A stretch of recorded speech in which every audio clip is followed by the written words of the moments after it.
Dreamfeed. In the near future, a company called Somnotech revolutionized life as we knew it.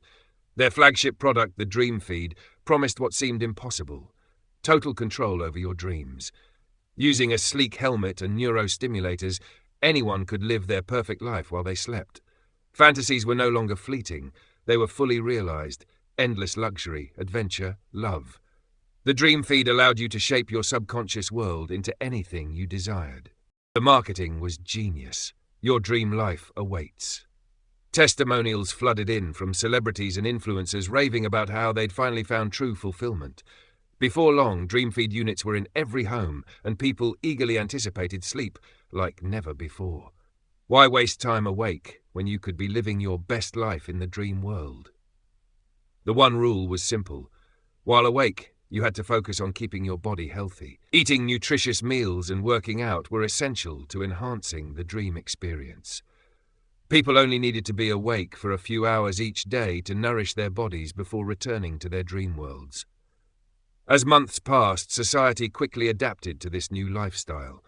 People spent more and more time asleep, waking only long enough to maintain their physical bodies before diving back into their perfect lives. The real world became a ghost town, a place for upkeep rather than actual living.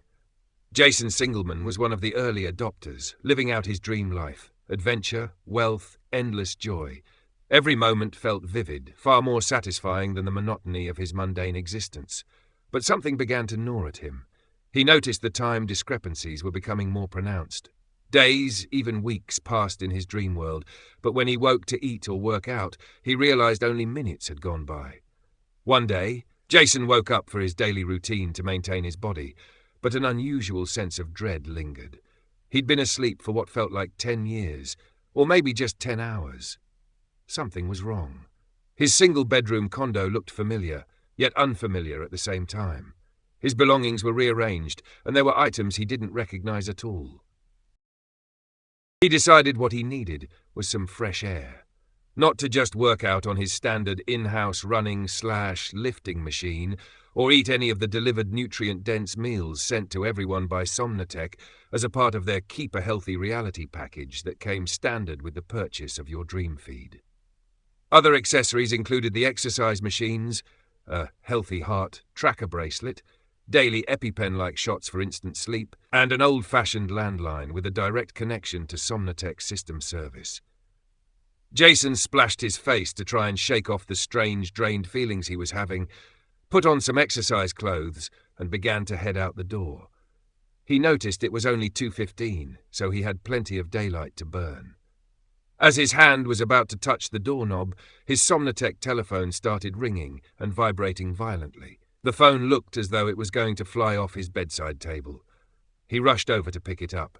As he started to say a curious, confused "hello," he was interrupted by a pre-recorded message. "Hello, Jason Singelman. This is your personal Somnotech team. We've encountered some irregularities in your Dreamfeed unit. These irregularities may cause slight disorientations and feelings of drowsiness or low energy. Do not be alarmed. This is perfectly normal and easily repairable. However, to ensure that you have the perfect experience with our product, a team member will be stopping by for some nominal upgrades free of charge, all part of our guaranteed satisfaction package that comes standard with all Dreamfeed purchases. Your tech support operator will be by between the hours of 2:30 and 8:45 p.m. Wait times may be longer, as we are servicing higher volumes than usual. Please do not miss this appointment, as we may not be able to fit you into our schedule for up to, but not limited to, 1 month. Thank you for choosing Somnotech for your Dreamfeed needs. Somnotech, where your dream life awaits." The line went dead, replaced by a repeating howler tone as if the phone had been off the hook for hours. For some reason, this phone call made Jason feel dizzy, nauseous, and short of breath. His legs felt like jelly, and he felt as if he could pass out at any moment. He had to lay down, but he didn't want to fall back asleep. He wanted to be up, to be awake. Whipping his head from left to right, he muttered to himself, "Stay up! Stay awake!" Then suddenly, everything around him began to glitch and flicker like a broken hologram. His body felt heavy, sluggish, like it hadn't moved in weeks, or like he was being held down, his breath stolen from him. Suddenly, his surroundings shattered like a glass house all around him as he actually opened his eyes. Gasping for air and trying to get his thoughts in order, he started ripping the machinery off of him with what little strength he had. Violently coughing and breathing heavily, as though he had run a mile through a burning, smoke-filled house, he collapsed to the ground. When he could finally gather the strength to pick himself up and raise his head, he saw his reflection in the glass of what looked like an industrial-looking coffin tank he had thought was his bed. His reflection was emaciated and pale, like he was malnourished and wasting away. His face was sunken in and extremely thin, like a skeleton covered with ashy, dead skin. His body was covered in bed sores and blood clots. Around him were other tanks with people inside. People of all ages, all hooked up to machines. Some had ashen skin and withering bodies. Others looked as if it were their first night of sleep, completely healthy and undisturbed. Scattered and confused, Jason screamed for help in a voice that felt like it had never been used, but there was no one to hear him. In this reality, most of humanity had already succumbed to the same fate. They weren't living anymore, they were in the Dreamfeed. As Jason struggled to explore his surroundings, feeling like he was walking for the first time in months, he noticed all these tanks were connected and wired up together with giant cords and tubes leading outside all the windows in the room. He pulled back the curtains and, to his shock and horror, saw the dark city. Buildings covered in these gigantic tubes and wires, all interconnected, leading up to what looked like mansions on the tops of these buildings. The city was a gothic electrical wasteland. He could smell the electricity in the air. It was nauseating. Desperately rushing out of the only door he could find, he found himself in a long hallway with many doors on the other side, something like an old hotel. Stumbling his way to an elevator that was out of order, he felt a sense of dread. He would have to take the stairs. As he worked himself up the stairwell, stopping several times to catch his breath, he kept telling himself the answers he needed would be at the top.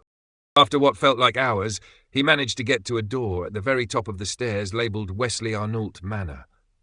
Much to his surprise, the door automatically opened, revealing the inside of an affluent estate.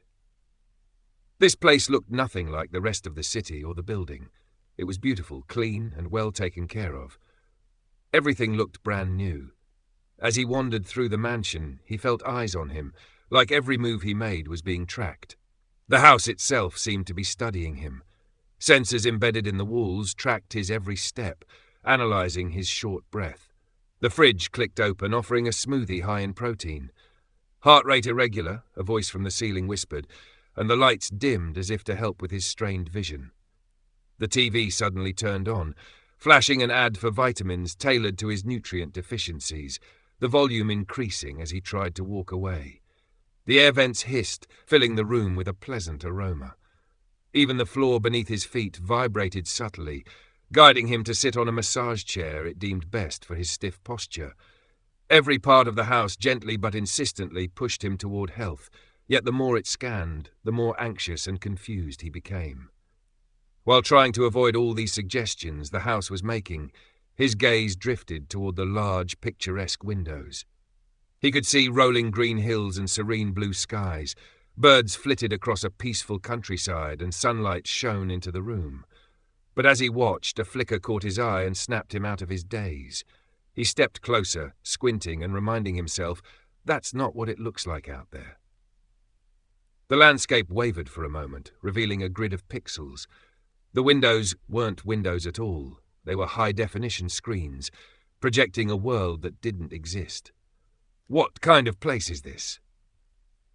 Jason thought to himself. As he went back to working his way through the mansion, confused and unsure of what he would find next, suddenly, in a calm, feminine voice, the house began instructing Jason to make his way to his sleep pod.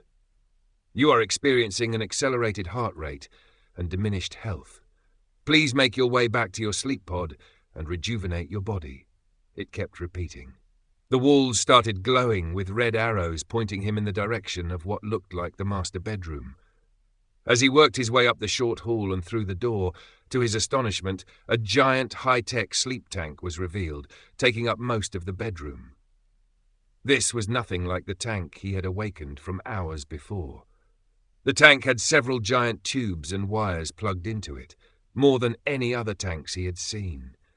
They came in through the open windows, the ventilation system, and even out of the walls themselves, all to power one pod with an elderly man sleeping inside. Jason desperately began looking for anything in the room that would help him communicate with the outside world. In a panic, he searched the small end tables on either side of the tank, dumping out the contents of each drawer to no avail. No phone, no way to contact anyone. As Jason turned to make his way out of the room, he noticed something blinking on one of the walls opposite the tank. It was a small, business card-sized tablet labeled Instruction Guide. The moment he touched it, a small loading circle started swirling in the center of the tablet. Suddenly, a hologram appeared with a soft chime.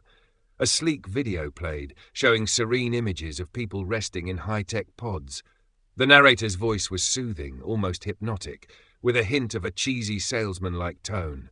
While you sleep, the system extracts excess energy from those around you, redistributing it to heal your body and ensure you never grow older than your current age. The hologram showed an animation of glowing tendrils silently siphoning life from people on all the floors below the top-floor mansion, feeding it into the sleeping occupants of the house. A perfect balance, the voice continued, allowing you to live forever in peak condition. His hands trembled, and his mouth hung wide open as he watched the people in the video, smiling in their slumber, unaffected by what they were costing others. Jason fell to his knees and just about collapsed as the horrifying truth set in. The rich and powerful, the ones who had initially funded and promoted the Dreamfeed, the ones who made it so affordable for the working-class family, weren't using the system like the rest of us. They were using our very life force to sustain their own luxurious fantasies. For the ultra-wealthy, the dream world was eternal, stretching out forever, but it came at our cost. They consumed the energy of millions, burning through their lives in a fraction of the time. What felt like years in the dream world to Jason was actually a matter of little more than a month. Jason realized that within the time he'd been using Dreamfeed, his nutrients had been sucked from his very body. This was happening to all of society who had bought into the idea of living the perfect dream life, as the ads had promised. Panic gripped him as he reflected on the faces of friends and loved ones he had given up to live in this fake world he thought he created. It was all disappearing entirely as his real body was giving out. People were dying in their sleep tanks without ever knowing. Their perfect lives had been consumed by someone else's greed. These elite didn't care. They were living endless lifetimes in their perfect dream world while we died in masses. Jason tried desperately one last time to wake up, thinking this just might be a glitch, but his body had nothing left to give. The rulers of this world had drained him dry. His heart slowed, his vision darkened. The memory of the dream world that at one time felt like it had stretched on for years, but in reality had only been a month or so, was fading into blackness. In the end, he drifted into his own final sleep, one from which he would never awaken.